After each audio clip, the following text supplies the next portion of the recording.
They didn't even tell me his name at first. Just that he was bleeding out, that he had my blood type, and that if I didn't get to the hospital in the next 20 minutes, he'd die. I almost said no. I was late for my shift at the diner. Rent was due. My phone was at 9%. And I don't donate blood anymore, not since the last time I passed out cold and woke up alone in a hallway. But then the nurse said something that stopped me cold. He's O negative. So are you. And he's very important. Important? I'd echoed. Like a politician? She hesitated. More like protected. Now that should have been a red flag. But I didn't have time to ask questions, not with her begging, not with my name apparently flagged in some private database of rare donors. So I went. I showed up at St. Alessia's through a back entrance, got escorted by 2 men who looked like soldiers, and signed 3 different waivers without reading a word. And then they took my blood. 2 full units. They kept the curtain closed, but I could hear him, groaning through the sedation, muttering words I didn't recognize, rough and low and broken. Italian, I think. Maybe Sicilian. When I asked if I could leave, the nurse smiled without answering. Just handed me a juice box and told me to sit still until the dizziness passed. She never said thank you. No one did. Not even him. I told myself it didn't matter, that he wouldn't even know I'd saved his life, that I could go back to my tiny apartment, to my second-hand couch and my $3 instant noodles and pretend it never happened. But the next night, he sent a car. I didn't recognize the man standing outside my building. Tall, formal, face unreadable, but when he said, "You're coming with me," and opened the back door of that sleek black vehicle, something in me listened. And that's when I saw him, laid across the leather seat, alive, awake. Eyes on me like I was the only thing keeping him tethered to the earth. "You," he rasped, "you're mine." I didn't speak. Didn't move. I just stared at him, this man with olive skin and blood still staining his collarbone, his shirt unbuttoned and clinging to his chest like he hadn't had the strength to pull it off, like he hadn't let anyone help him. He looked like he should be in a hospital bed. He looked like he should be dead. And instead, he was here, breathing, speaking, watching me like I owed him more than blood. "I don't understand," I whispered. "You will." He reached for my wrist. Not roughly. Not gently, like it was a formality, like I already belonged to him. "You were the one," he said. "They told me. You gave me your blood. You saved my life."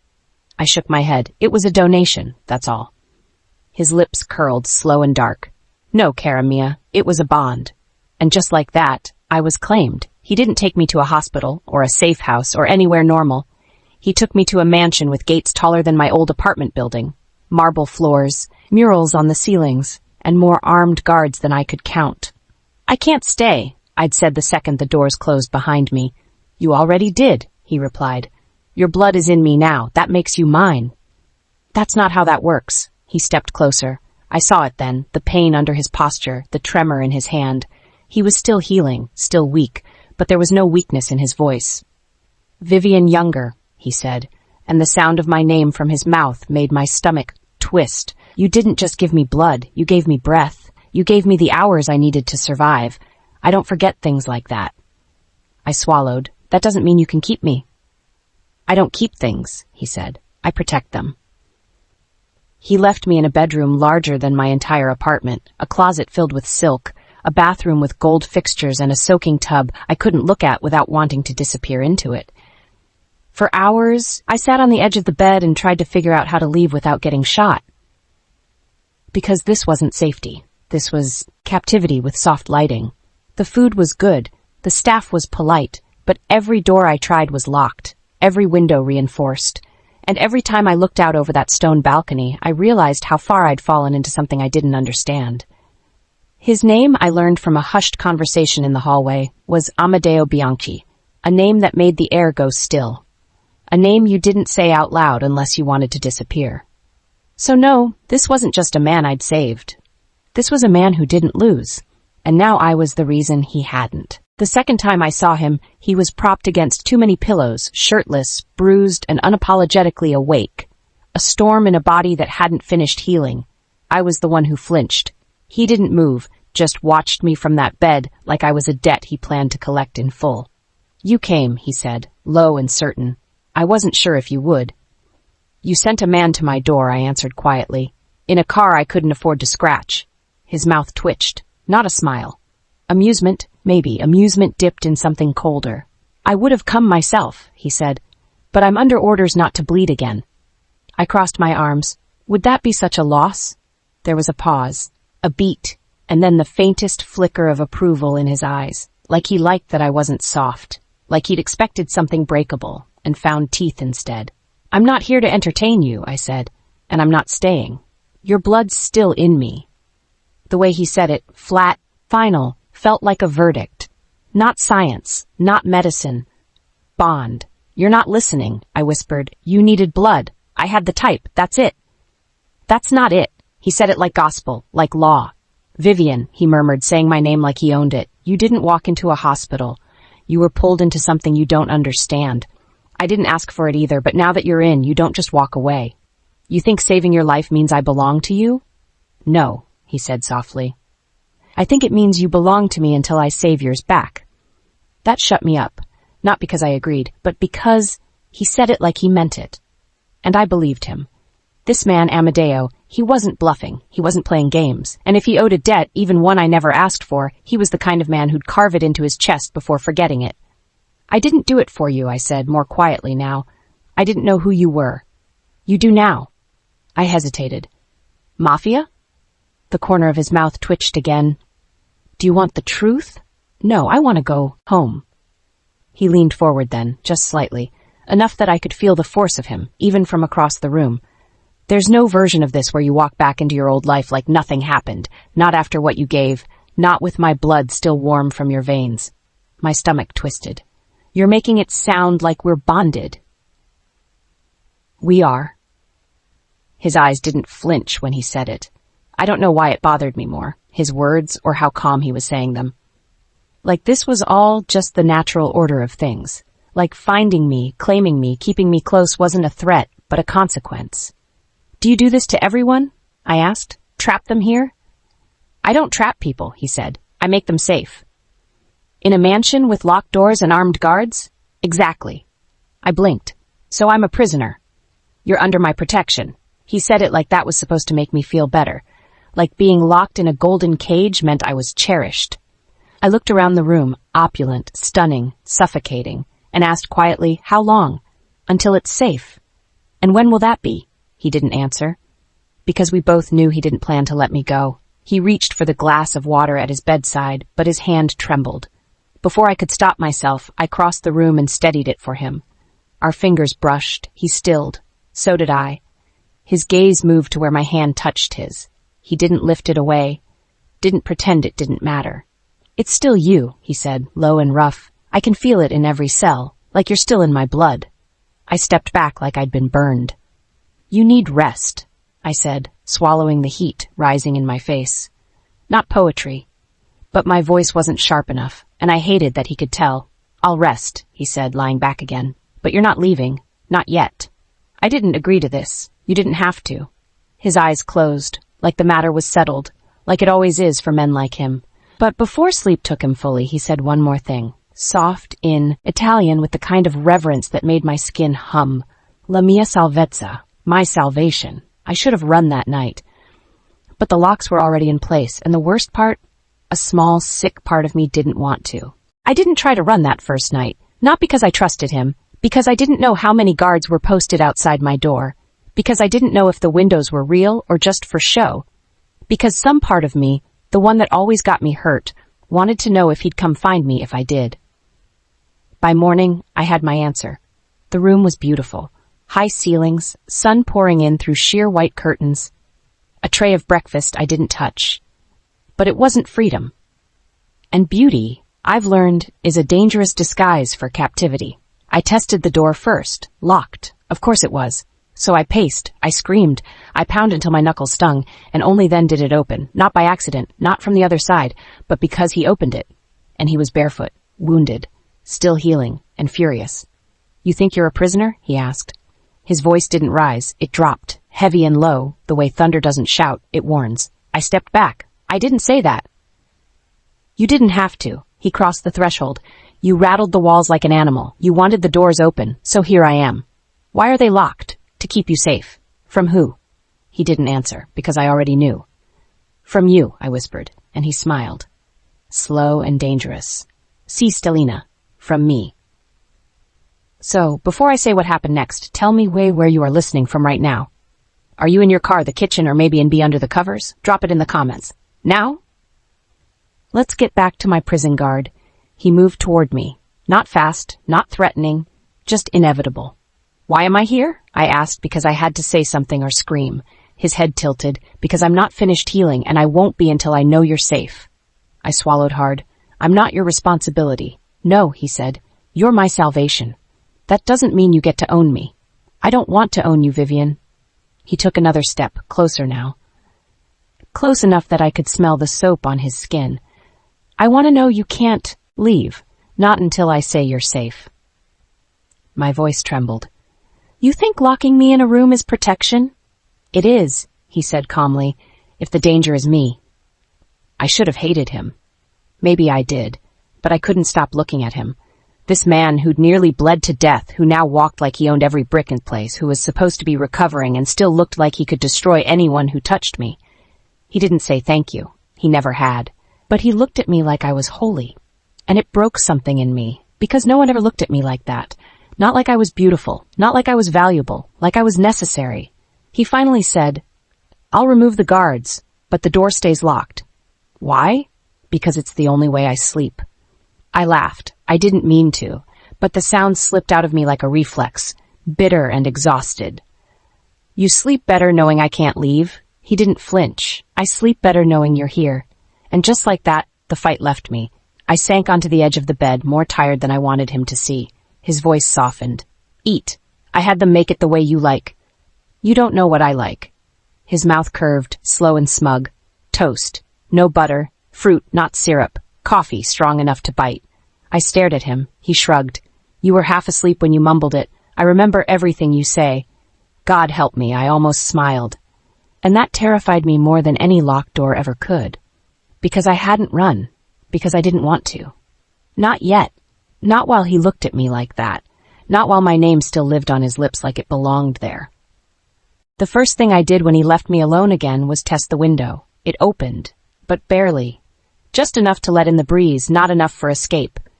Classic. Everything in this place was beautiful, expensive, curated, and exactly as tight as it needed to be. I walked the room like it was a puzzle, touched the velvet headboard, the cashmere throw, the vanity lined with perfumes that weren't mine. It felt like a movie set, or a dream I'd forgotten how to wake from. Every detail said you're wanted, but every lock whispered you're trapped. I don't remember falling asleep, but when I woke, he was there. Not in the bed, not watching me like some predator in the night, just sitting in the chair by the window, suit jacket draped over the armrest, sleeves rolled up, reading a file. Like this was normal. Like we were normal. Are you watching me sleep now? I asked, my voice rough with sleep and sarcasm. He didn't look up. You were having a nightmare. I blinked. How do you know? You stopped breathing. I sat up slowly, pulse skipping like it always does when someone knows too much. He finally met my eyes. I wasn't going to wake you, he said. You calmed on your own, then you curled in on yourself like you were hiding something. I didn't respond, because he wasn't wrong. He set the file down. I wanted to ask you something. Does it involve another lock? He gave me a look. Sharp. Patient. Annoyingly composed. I need to know, he said, why someone like you is in the system. My stomach turned. What system? The donor registry. Private. Off-grid. Not the kind you volunteer for. I exhaled, looked away, because it paid. That's not an answer. It's the only one you're getting. He stood, slowly, like he'd forgotten what it meant to move without pain, but every motion he made still rippled with control. You sold your blood for money, he said flatly. I nodded once. I needed rent, they needed blood, it wasn't sentimental. But it was dangerous, I shrugged. So is starving. He didn't speak, just stared at me in that way he did, like I was already dissected and laid out before him. I'm not ashamed of surviving, I added. No, he murmured, but you are ashamed of needing to. That cut deeper than I wanted it to, because he wasn't wrong about that either. You think I'm some fragile thing, I said. Because I gave you blood, because I passed out, because I'm not from your world. I think you're stronger than anyone around me. That stopped me cold. What? He stepped closer, slow and steady. I've bled for men who wouldn't lift a finger for me. You bled for a stranger, without question, without fear. You gave, Vivian, not because you're weak, but because you don't know how not to. My throat tightened. I hated him a little for saying it like that, for seeing something good in me when I'd built my entire life around being invisible. Don't make me into something noble, I whispered. You'll be disappointed. He reached out then, not to touch me, but to offer his hand. Not a demand, not a command, just a choice. I didn't take it, but I didn't back away either, and I think that mattered more. He left after that. No promises, no threats, just a lingering look that said, I'll be back. And when the door clicked shut, it didn't feel like the end of a conversation. It felt like the beginning of a war I didn't know how to fight. I waited until night fell, until I knew every guard's pattern, until I counted every second between the hallway lights dimming and the shift change at the main staircase, and then I did something stupid. I tried to leave, not because I thought I could escape, but because I had to know what would happen if I tried. I made it as far as the second landing before the man in the shadows stepped out in front of me. Miss Younger, he said, calm and cold. This isn't permitted. I'm not a prisoner. No, he said, you're protected. And then he nodded toward the hallway behind me. He didn't grab me. He didn't force me. He just waited, and I turned back on my own, because maybe I wasn't ready to see what would happen if I kept going. Back in my room, I found a note on the bed. It was written in black ink, in his handwriting. It said, next time you run, make it count, because I will come after you. Underneath it, a key, to the door. I didn't use the key, not that night, not the next day either. I don't know if it was fear or pride or some broken piece of me that wanted to see what he'd do when I stayed. No one mentioned it again. Not the guard, not Amadeo. But the door was unlocked when I woke up, and that note, it stayed on the nightstand like a dare. That morning, I wandered the halls for the first time. It wasn't a house, it was a palace. Marble floors, gold fixtures, doors I didn't dare open.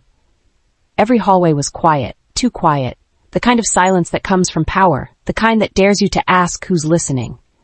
I didn't see him, not until dusk. I was walking back toward the wing they'd told me to stay in when I heard the sharp sound of something breaking.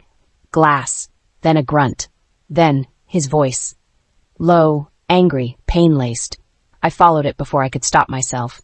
The door was cracked open, and what I saw made my breath catch.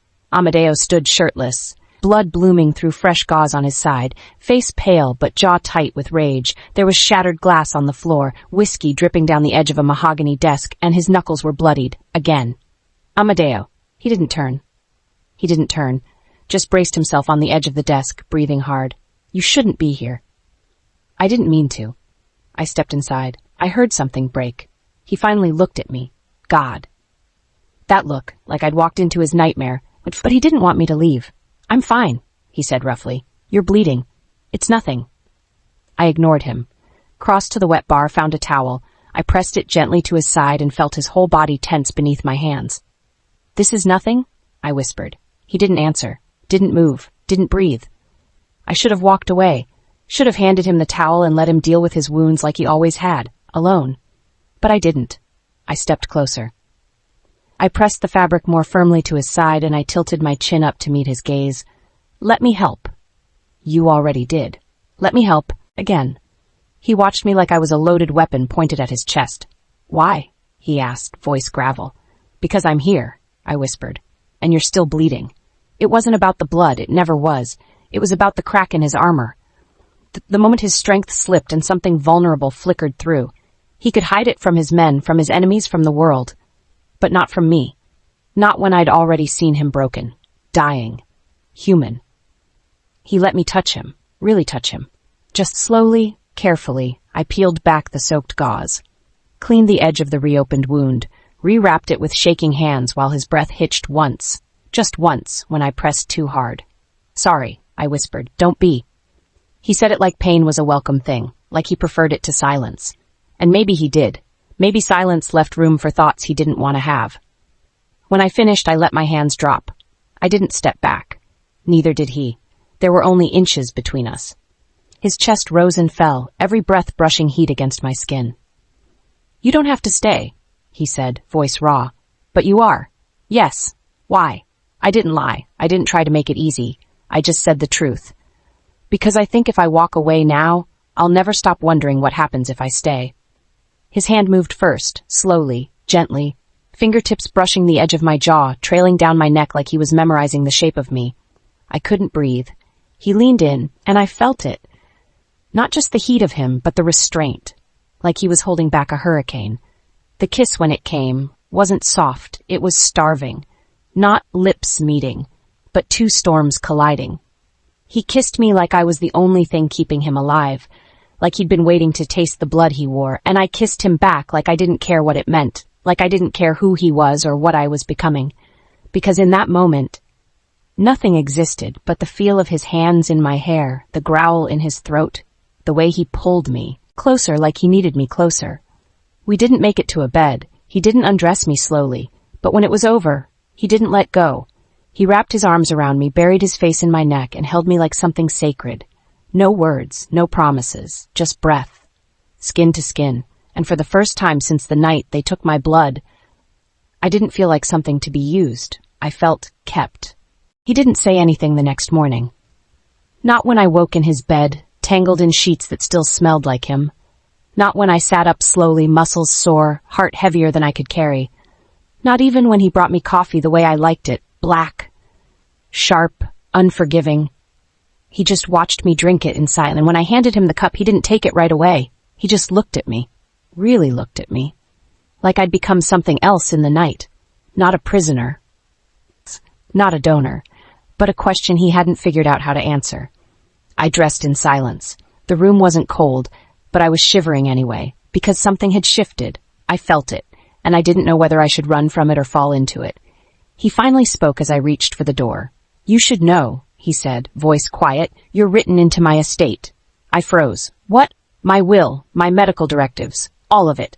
I turned slowly, heart stuttering. "You gave me your blood," he said. "Now you have everything. Hey, before I tell you what he did next, are you still with me? Because this man is about to drive me crazy. Lord help me." Back to this mess. I stared at him, speechless. "You can't be serious. I never joke about death. That's not romantic. That's insane." He crossed the room, slow and measured. "You think this is about romance? I think this is about control. It's about truth." His voice sharpened. "I died. You brought me back. You didn't just save my life, Vivian. You tied yourself to it. I didn't ask for that. I didn't ask to wake up addicted to the sound of your voice." My breath caught, and he saw it. He always did. He stopped a foot away, tension rolling off him like heat. "There are people who would take you from me," he said. "Use you to get to me, cut you open and drain you just to prove a point." My chest tightened. "Then let me go." "I can't." "Why? Because of some blood? Some biology?" "Because you're not just in my blood anymore." His voice cracked just for a second. "You're in my bones." I turned away. I had to, because the way he said it, it wasn't just obsession anymore. It was grief, like he was already mourning something he knew he'd destroy just by holding too tightly. I reached for the doorknob, his hand closed over mine, not rough, not cruel, just firm. "I put your name on everything," he said, "because I don't trust the world to protect you. But I trust me." "You don't even know who I am," I whispered. He didn't blink. "Yes, I do." I wanted to laugh, to push him off, to scream, but all I said was, "What's my middle name?" He didn't answer. "What's my favorite book? My biggest fear? The last thing I cried over?" Still nothing. "I'm not a symbol," I said. "I'm not a body or a savior or a chain. You're mine, and that's the problem." He didn't move, didn't speak. Just let me go when I pulled away. But his silence didn't feel like surrender. It felt like something was building.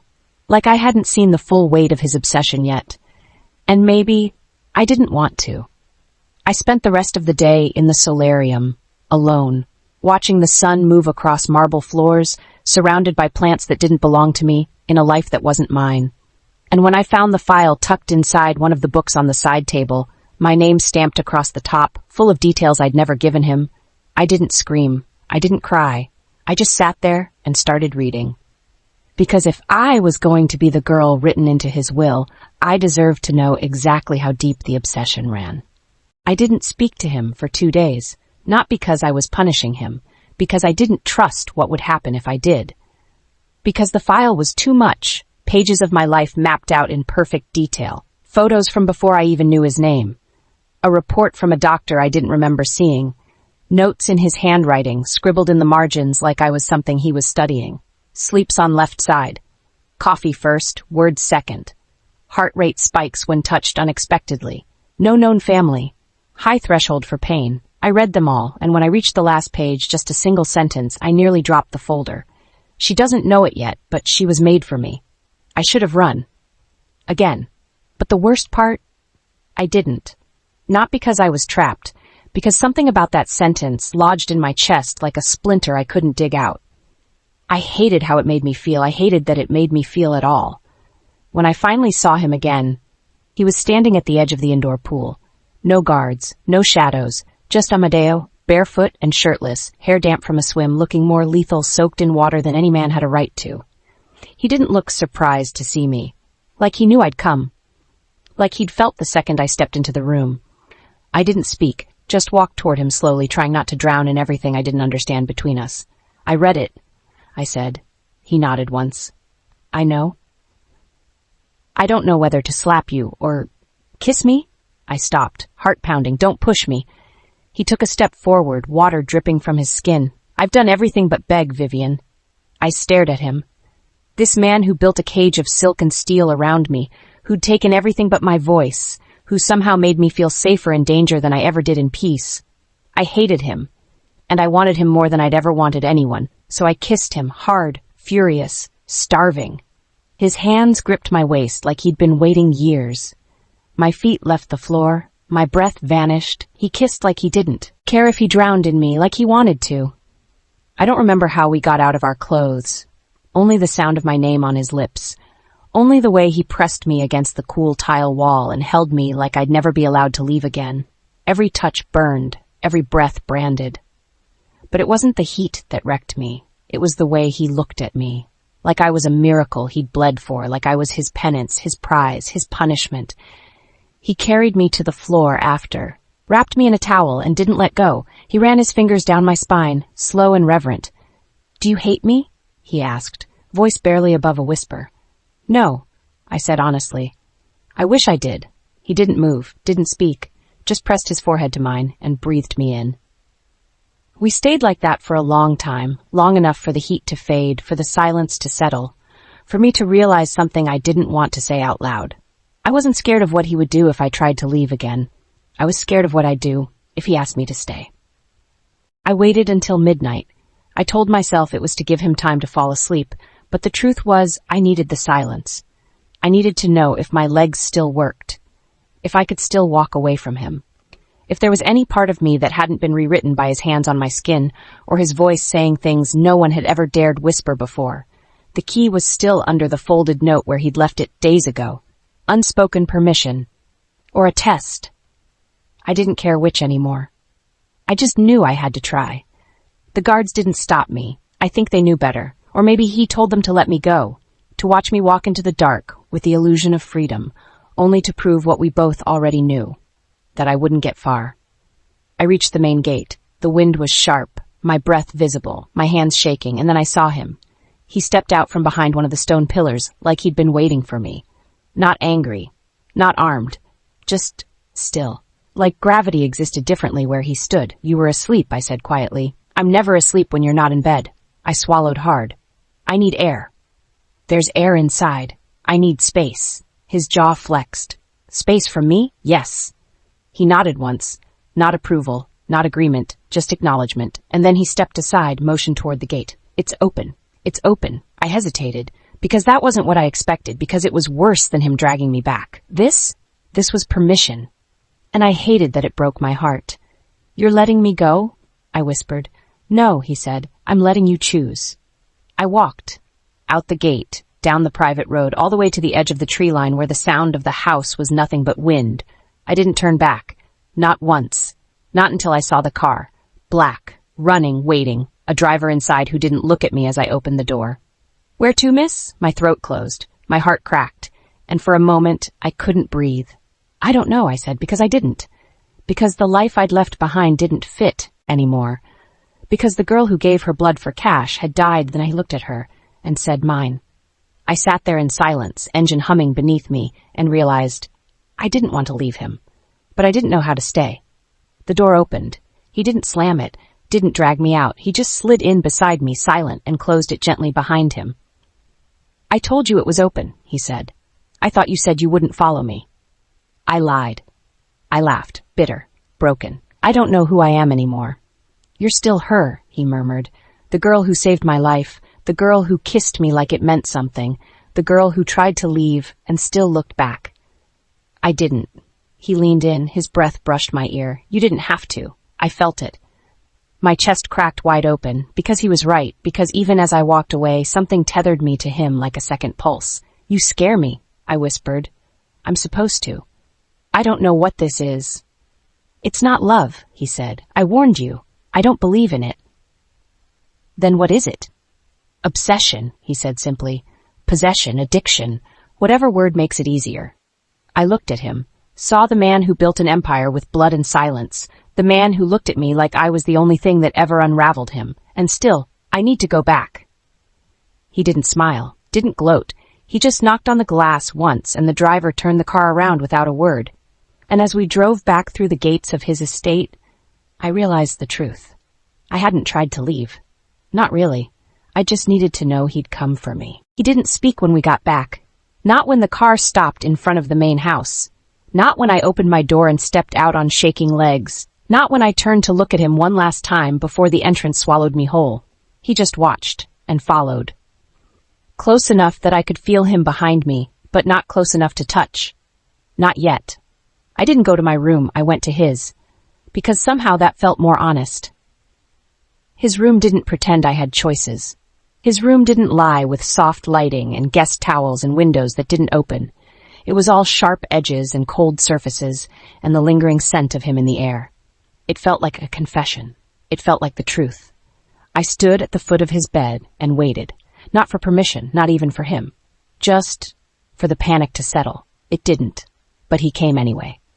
He closed the door behind him and leaned back against it, like he needed the wood to keep from coming undone. And then he said something I didn't expect. "I didn't want to let you go." I looked up. "Then why did you?" "Because I had to know if you'd come back." I swallowed hard. "You sent a car." "I didn't tell it to wait." The silence stretched between us, tight and fragile. "You once said you don't believe in love," I whispered. "I don't." "But you believe in me?" He nodded. I hated how much that mattered. "I thought," I said slowly, "that if I left, the part of me that belonged to you would stay here, that it wouldn't follow me." His voice was soft. "Did it?"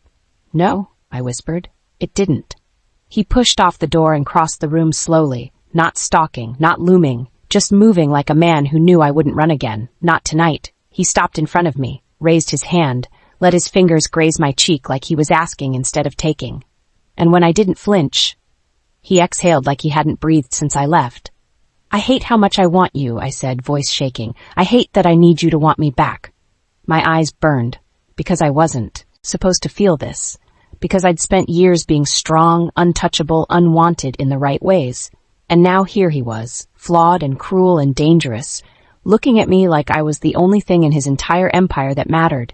And I wasn't strong enough to stop this anymore. I pressed my forehead to his chest, just for a second, just to feel something real. His arms came around me, slow and sure, and I let myself fall into him like a secret I didn't want back. He didn't kiss me, he didn't undress me, he just held me, like that was enough. Like tonight, possession was the goal, comfort was. I fell asleep in his bed, again, wrapped in his warmth, his scent, his silence. And when I woke hours later, tangled in sheets that felt more like a surrender than a blanket, I felt something I hadn't felt in years. Not safe, but seen. He was watching me again, propped on one elbow, face unreadable. "You came back," he said. "I told you. I didn't get far." He reached over and tucked a piece of hair behind my ear, and then, softer than I'd ever heard him, "You don't have to go again." I didn't answer, not out loud, but I didn't reach for the key either. And when I closed my eyes again, I let myself believe, just for that one moment, that maybe I wouldn't. It didn't feel like a choice at first. The moment I opened my eyes and felt his arm draped across my waist, his breath warm against the back of my neck, the silk sheets tangled around our legs like a secret. It felt inevitable, like gravity, Like he was always going to be the place I landed, no matter how hard I fought the fall. He was already awake. I knew it by the way his fingers brushed against my skin, light, slow, unhurried, not claiming, not demanding, just present, real. "Are you going to leave today?" he asked quietly, lips close to my ear. "I haven't decided." He didn't respond, just pressed a kiss to the curve of my shoulder that made my stomach flip and my throat close. "You don't have to decide today," he murmured. "Or tomorrow. That's not how the real world works." He slipped his hand down, found my fingers, and laced them with his. "You keep pretending this isn't real," he said. "But it's more real than anything I've ever had." I turned to face him. His eyes were tired, his jaw unshaved, his voice lower than usual. He looked like a man who hadn't slept for a decade until he found my body beside his. "I know what I am," he said before I could speak. "And I know what I've done. I'm not asking you to forget it. I couldn't if I tried. I'm asking you to stay, in spite of it."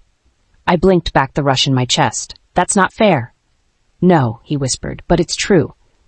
I sat up and pulled the sheets around me. He didn't stop me, just watched. Always watching. "I'm not a queen," I said. "I'm not a trophy. I don't want to be the girl they talk about in whispers because she touched something cursed and decided to love it anyway." "You're not cursed." "No." I looked down at him. "Then what are you?" He held my gaze without flinching. "Yours." "Hold on, before I keep going. If you made it this far, you're in it with me. No exits. You have to see how he broke me open. Now, back to the final storm." He didn't say anything else. He didn't need to. Because I'd already made my decision. Not with words, but with my body. I let the sheet fall. Let him see me. Bare, open, uncertain. And when he rose from the bed, eyes dark and hungry but full of something softer underneath, I reached for him first. It wasn't rough this time. It wasn't fast. It was reverent. Slow, like we had all the time in the world. He kissed me like I was already his wife, touched me like I was something holy, whispered words in Italian I didn't understand, but felt like prayers anyway. And when it was over, when we collapsed together in a mess of limbs and silence, he didn't let me go. He wrapped his arms around me and breathed into the crook of my neck like he was trying to memorize my scent. "You stayed," he said against my skin. "I'm still here." He pulled back just far enough to meet my eyes. "Say it." I swallowed. My voice barely made it out. "I chose you." He closed his eyes like that single sentence was the thing he'd been bleeding for since the day I walked into his life. And maybe it was. A week passed, then another. I never used the key again. It stayed on the nightstand, untouched. Not because I was afraid to use it, but because I didn't need to. Because the door was never locked after that, because the choice was always mine. And I kept choosing him. I kept waiting for the catch, for the silence to shift, for the man who once spoke in commands to remember how easy it was to control. But it never came. Instead, he started asking where I wanted to sleep, how I took my coffee, what name I wanted burned into the ledger of his empire if I ever wanted to touch it. I told him I didn't need any of it. He told me he knew, but he gave it anyway. "I'm not leaving this life," he said one night, tracing his fingers over my bare spine. "Not the business, not the danger, not the crown. I know. I won't apologize for who I am. I'm not asking you to." His hand stilled. "Then why are you still here?" I rolled over, met his eyes. "Because when I gave you my blood, I didn't realize it was the first time I was offering more than just my body," he swallowed. "What else did you give me?" "My trust," I said, "and you didn't break it." The next morning, he gave me something too. A single manila envelope. Inside, a passport, a bank account in my name, a deed to a small house in the hills of Umbria. "It's yours." He said, "If you ever need to disappear, if I ever become something you can't love." I thought you didn't believe in love. He looked at me like I was the only exception to every rule he'd ever made. "I still don't," he said, "but if I did, it would be you." We stood on the balcony that night, his arm around my waist, my head against his chest. Below us, men moved like shadows. The world still feared him, and I understood why. He was brutal, powerful, unforgiving. But with me, he was still all those things, just softer at the edges. "I don't need you to change," I said. "I know. I just need you to keep choosing me." He kissed the top of my head. "I will." The world didn't break for us. It didn't fall to its knees and offer peace, but it bent. It shifted. enough for him to rule it and still make space for me beside him, not above, not beneath, just near, just his. He never gave up his crown, I never gave up my spine, and maybe that's the only reason we survived, because I didn't try to make him good, and he never tried to make me small. We still fight. I still walk out sometimes. He still guards the door like he's daring me to walk through it for good. But I don't. Not anymore. Because the girl who gave him blood to save his life, she's not here anymore. But the woman who stayed, she's finally free. It wasn't the blood, it wasn't the money, the walls, the name. It wasn't the empire that bent the world to his will or the men who'd slit a throat just to earn his nod. It wasn't even the night he almost died. It was this, the way he watched me now, kneeling in front of me, holding my hand like it was the only thing in this life he'd never bleed on. Eyes softer than they had any right to be. Voice low, reverent, certain. Vivian, I don't believe in fate or love. He paused, swallowed, shook his head once like he couldn't believe he was about to say it. But I believe in you. The room went quiet, not just the guests, not just the guards, the world, like it was holding its breath to hear what I'd say back. I didn't cry. I didn't tremble. I just smiled. Small, fierce, unshakable. Then believe this, I said, curling my fingers around his. You were never the end of me. You were the beginning. He stood, took my face in his hands, and kissed me like he was sealing a pact no one would ever undo. Not even death. The papers were signed, the vows made, the ring on my finger, heavy and cold and perfect. There were no priests, no white dress, no promises of forever. Just us. Two broken things who stopped pretending they could be whole without each other. Later, when the guests were gone and the doors were locked, he pulled me into his lap on the balcony overlooking the sea. There were no guards, no weapons, no power plays, just Amadeo and me, and the kind of silence that felt like safety, not absence. I never thought I'd have this, I whispered. He looked at me, eyes darker than the ocean, warmer than fire. You didn't have it, he said. You took it. And he was right. I did. I didn't wait to be saved. I didn't wait to be chosen. I walked into the fire and decided it could be mine too. He didn't save me, and I didn't tame him. We met in the middle, bleeding, breathless, still burning. And we built a home in the ashes. Thank you for staying until the very end of he took my blood to save his life. Now he won't let me leave. If this story made your heart race or your breath catch, don't forget to like, comment, and subscribe. There's more where this came from. Until next time, stay soft, stay strong, and always choose love.